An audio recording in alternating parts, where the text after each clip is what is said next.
For we meet in an hour of change and challenge, in a decade of hope and fear, in an age of both knowledge and ignorance.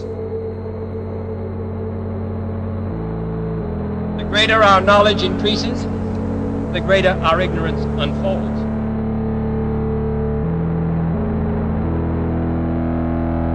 Despite that, the vast stretches of the unknown and the unanswered and the unfinished still far outstrip our collective comprehension.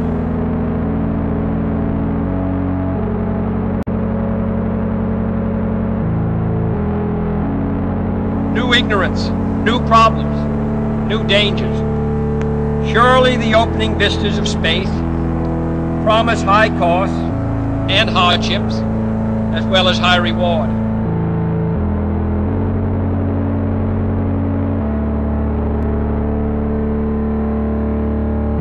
This country was conquered by those who move forward, and so will space.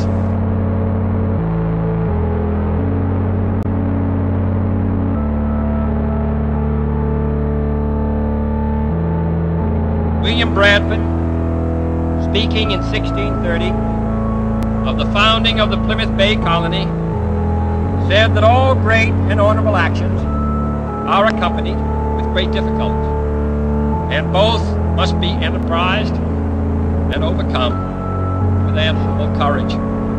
If this capsule history of our progress teaches us anything, it is that man in his quest for knowledge and progress is determined and cannot be deterred.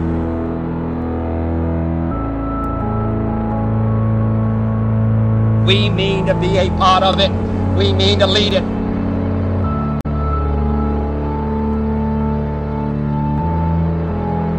For the eyes of the world now look into space, to the moon, and to the planets beyond. And we have vowed that we shall not see it governed by a hostile flag of conquest, but by a banner of freedom.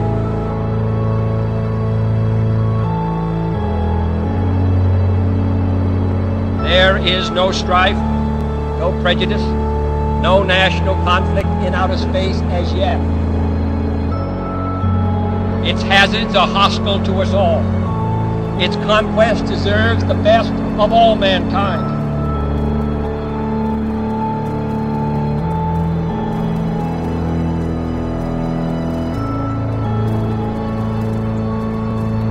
I do say that space can be explored and mastered without feeding the fires of war, without repeating the mistakes that man has made in extending his writ around this globe of ours.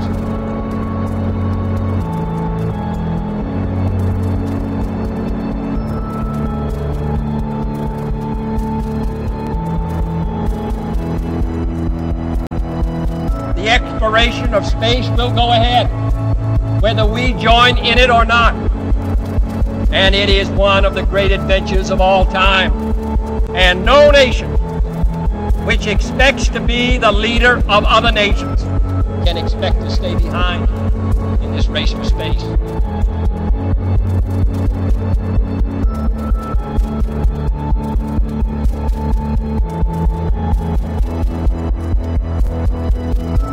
We set sail on this new sea because there is new knowledge to be gained and new rights to be won, and they must be won and used for the progress of all people.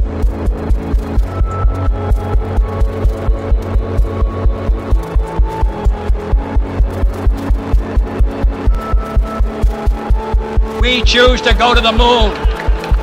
We choose to go to the moon.